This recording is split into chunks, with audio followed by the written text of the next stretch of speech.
गाना के इतना प्यार मिल रहा बा तो हम चाहत नहीं कि ये तनी बजाओ रे, हम तनी अपने भाइयन के साथे झूम ली।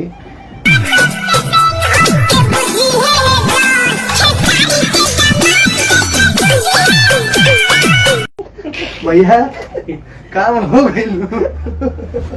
फिर से वही काम मेरे साथ हुआ है, फिर से मेरी बेटी को टारगेट किया गया है। आप लोग गलत को हमेशा ऐसा ही सपोर्ट करोगे?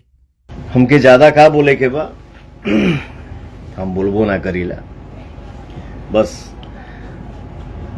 अपन काम करे के बा। आप सब तो हम काहे चुप रहीला, हम यही चलते चुप रहीला। बोलना की जरूरत का बा, गाना गाओ, एक्टिंग कर, कुछ नहीं भैया। बस लेट सूत के उठली हैं और गाना जी से देखली हैं और जिम में गईनी हैं। जिम में जाते जाते हमारे भाई का, अमित का ऊपर से फोन आया, भैया गाना ट्रेंडिंग में आ गई।